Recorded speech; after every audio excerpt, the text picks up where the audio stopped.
फारूक अब्दुल्ला ने मिन जुमला बेचा है 370 को, पसे पर्दा बेचा है 370 को। हम सब लोग उस बात के शाहिद हैं। फारूक अब्दुल्ला को एक बात कहना चाहता हूं कि इंशाल्लाह उसका हिसाब जरूर होगा जो गद्दारियां उसने कश्मीरियों के साथ की। Farooq Abdullah gave New Delhi a better deal than all the other political parties. 1982 में पहले शेख साहब के साथ जो वार ऑफ सक्सेशन किया, जो असली नेशनल कॉन्फ्रेंस को उसने तोड़ दिया, दो टुकड़े किए। आपने पीएचडी को तोड़ा। आपका मकसद यही था कि चीफ मिनिस्टर की कुर्सी आपको मिले। वो कुर्सी तो आपको मिल गई है, उसके बाद भी फिर आप इतने लाचार क्यों हैं? ये सवाल मैं उमर साहब से पूछना चाहता हूं। मैं राहुल गांधी को बोल रहा हूं, उनको अपना रिकॉर्ड पता है कश्मीर में उन्होंने क्या किया है? 1953 से 75 तक उन्होंने कितने इलेक्शन कश्मीर में रिग किए उनको वो मालूम है।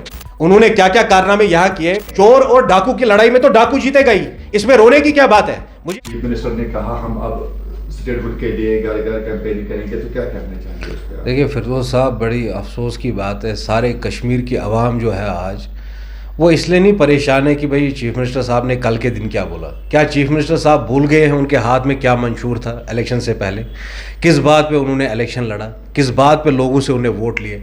जो लोग इलेक्शन से पहले हर तकरीर में 370 का जिक्र करते थे, 35A का जिक्र करते थे, 53 स्टेटस का। 53 स्टेटस का मतलब है सदर रियासत और प्राइम मिनिस्टर की पोस्ट वो वापस लाएंगे। मैं उमर साहब से कहना चाहता हूँ, कल की तकरीर में वो क्या बोल रहे हैं? वोट आपने मांगे 370 के नाम पे, और आज आप बोल रहे हैं मैं घर से घर चला जाऊंगा स्टेटहुड रेस्टोरेशन के लिए। स्टेटहुड की गारंटी तो खुद अमित शाह ने पार्लियामेंट में दी है, तो आपको क्या करना है उनके लिए? आपने स्टेटहुड के नाम पे तो इलेक्शन नहीं लड़ा। आप कश्मीर के आवाम को यह बताइए, आपने प्री 53 स्टेटस की बात की है, आपने 370 को वापस लाने की बात की है, आपने ऑटोनॉमी की बात की है, आप उस पर बात करिए। आप स्टेटहुड पे लोगों को और धोखा मत दे दीजिए। हम सबको आपको मालूम है, पिछली बार भी जो आपके साथ हमारी इंटरेक्शन हुई, मैंने आपको ये बात कही है, ये कॉम्प्रोमाइज सरकार है। इसमें सबसे बड़ा दोष फारूक अब्दुल्ला का है, जिसने पीएचडी को तोड़ा, पसे पर्दा इस कौम का दोबारा सौदा किया। 87 से भी बड़ा अगर कोई सौदा कोई हुआ है वो 2024 में हुआ है। आप सब लोगों को मालूम है, यहां बहुत सारी ऐसी पार्टीज थी जिन पर तोहमतें नहीं थी, बहुत हद तक वो बातें सच थी, जो एबीसी टीम्स थी। Farooq Abdullah gave New Delhi a better deal than all the other political parties. Farooq Abdullah ने मिन जुमला बेचा है 370 को, पसे पर्दा बेचा है 370 को। हम सब लोग उस बात के शाहिद हैं। फारूक अब्दुल्ला आज आंखों में धूल न झोंके कश्मीरियों की। हमें मालूम है कि वो क्या कर रहे हैं, कि वो किस तरह लोगों को हुडविंग करने की कोशिश कर रहे हैं, किस तरह वो डैमेज कंट्रोल में आ गए। आज जब उनका राज फाश हो चुका है, लोगों को पता है कि फारूक अब्दुल्ला ने किस तरह कौम को बेचा है, किस तरह उसने 370 का सौदा किया दिल्ली वालों के साथ, तो आज वो नए हरबे करने निकले हैं कि भाई हम डोर टू डोर कैंपेन करेंगे। भाई आप एक इतने पावरफुल चीफ मिनिस्टर है, 50 एमपीज आपके पास है, 3 एमपी, ये 50 एमएलए आपके पास है, 3 एमपीज आपके पास है, आप कश्मीरियों के पास क्यों जा रहे हैं? आपने तो वोट हासिल किया ना। जो आपने पीएचडी को तोड़ा, आपका मकसद यही था कि चीफ मिनिस्टर की कुर्सी आपको मिले। वो कुर्सी तो आपको मिल गई है, उसके बाद भी फिर आप इतने लाचार क्यों हैं? ये सवाल मैं उमर साहब से पूछना चाहता हूं। और मैं फारूक अब्दुल्ला को एक बात कहना चाहता हूं कि इंशाल्लाह उसका हिसाब जरूर होगा जो गद्दारियां उसने कश्मीरियों के साथ की।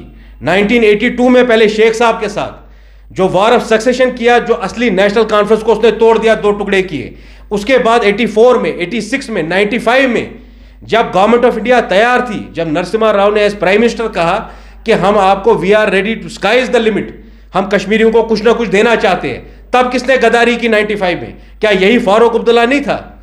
पीएचडी की वजह से आज उनकी वजह, अगर पीएचडी नहीं बनती, अगर पीएचडी का प्लेटफॉर्म नहीं होता, मैं वसूख से कहता हूं फारूक अब्दुल्ला 10 सीट भी नहीं जीता। 50 की तो बड़ी दूर की बात है। फारूक साहब पहले हमें यह बताइए, पसे पर्दा कौन सा सौदा किया आपने?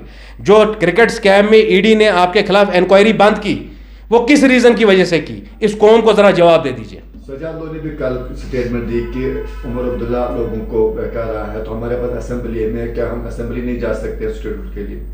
ये बात देखिए, सजाद साहब की एक अलग पार्टी है, मेरे उनसे इख्तलाफ हो सकते हैं, और इख्तलाफ रहे, बदतरीन इख्तलाफ रहे, मगर आज सजाद साहब सच कह रहे हैं। सजाद साहब कह रहे हैं एक चीफ मिनिस्टर है, उसके पास 50 एमएलए है, कांग्रेस पार्टी इनके साथ है। ये इलेक्शन से तो पहले हमें कह रहे थे कांग्रेस वाले ये इंडिया अलायंस की हुकूमत है। क्या राहुल गांधी, मल्लिकार्जुन खड़गे और केसी वेणुगोपाल फारूक अब्दुल्ला से मिलने नहीं गए असेंबली इलेक्शन से पहले? पहले राहुल गांधी मुझे उसका जवाब दे दे, मुझे केसी वेणुगोपाल उसका जवाब दे दे। जो आज फारूक अब्दुल्ला की पार्टी कश्मीरियों के साथ कर रही है, इसकी जिम्मेदार तो कांग्रेस भी है।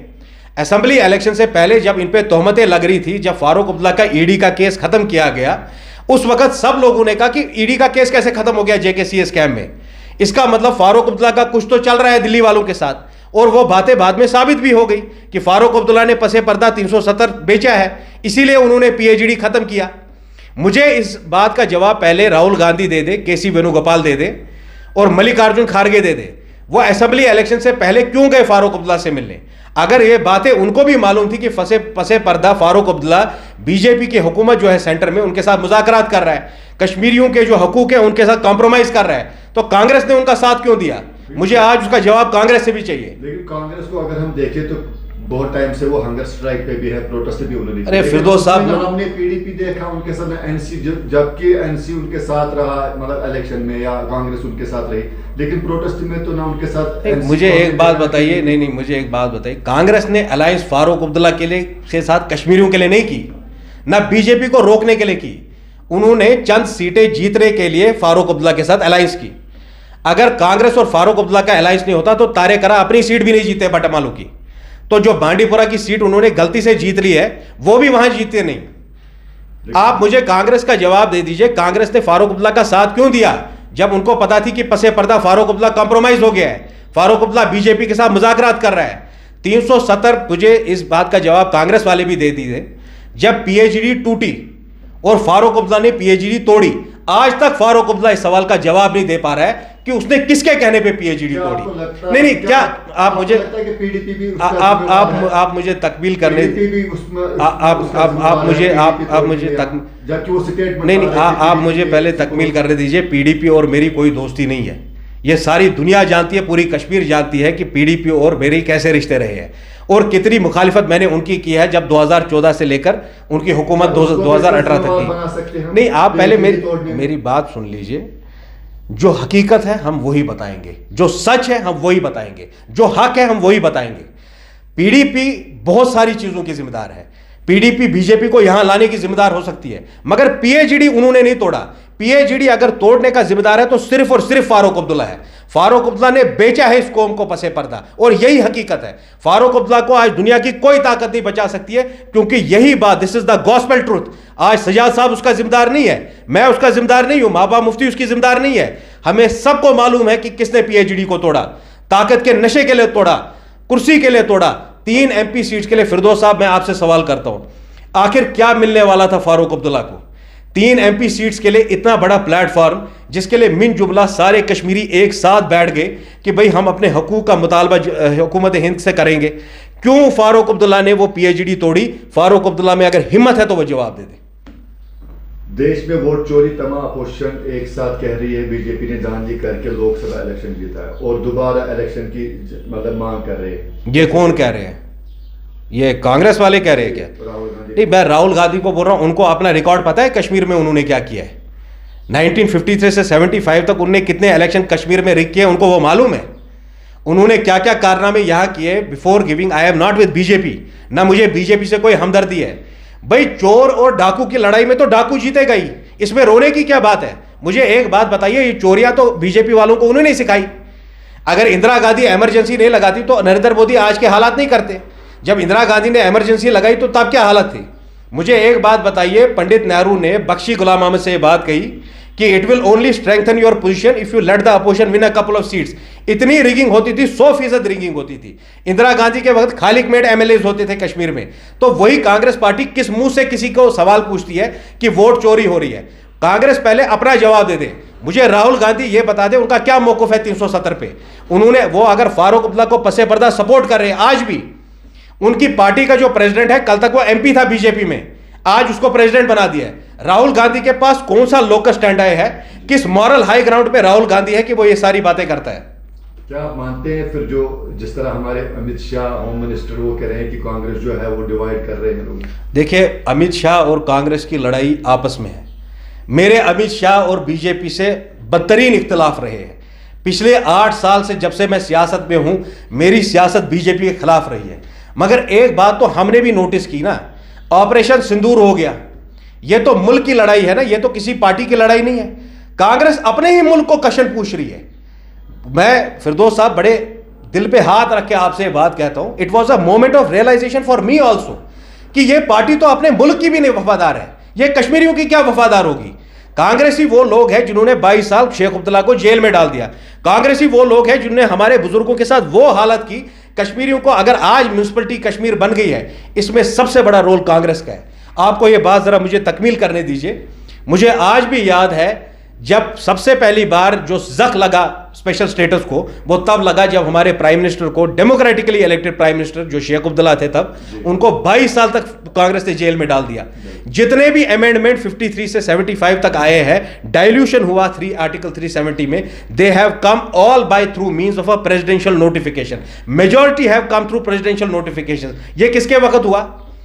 तब तो कोई हम में से कोई प्राइम मिनिस्टर नहीं था, तब तो कोई यूनाइटेड फ्रंट की हुकूमत नहीं थी, तब तो कोई बीजेपी की हुकूमत नहीं थी, तब तो सीपीएम की हुकूमत नहीं थी, तब तो कांग्रेस पार्टी राज कर रही थी। कांग्रेस का क्यूमुलेटिव राज, नेहरू 17 साल प्राइम मिनिस्टर रहे, इंदिरा गांधी 15 साल प्राइम मिनिस्टर रही, नरसिम्हा राव भी 5 साल प्राइम मिनिस्टर रहे, मनमोहन सिंह 10 साल प्राइम मिनिस्टर रहे। आप मुझे बताओ आपने कश्मीरियों को दिया क्या है? आपने तो हमेशा कश्मीरियों से और इस मुल्क से छीना ही है। आज अमित शाह और कांग्रेस की जो लड़ाई है वो अपने तक है। मेरी जिम्मेदारी है कश्मीरियों की नुमाइंदगी करना। मेरी जिम्मेदारी है अपने लोगों से, मेरे लोगों से जो 53 से आज तक छीना गया है उसको वापस हासिल करना। और मैं दोनों अमित शाह और नरेंद्र मोदी से और साथ ही सोनिया गांधी और राहुल गांधी से भी ये बोलना चाहूंगा कि कश्मीर में कोई आपका जो है गुलाम नहीं है, सरखरीद गुलाम नहीं है। फारूक अब्दुल्ला आपका गुलाम हो सकता है, हम लोग आपके गुलाम नहीं है। हम 370-35 के लिए और कश्मीरियों के जो हकूक है और जो असली हक है, जो हमारे कॉन्स्टिट्यूशनल राइट्स है, उनके लिए हम आखिरी दम तक लड़ते रहेंगे। Thank you.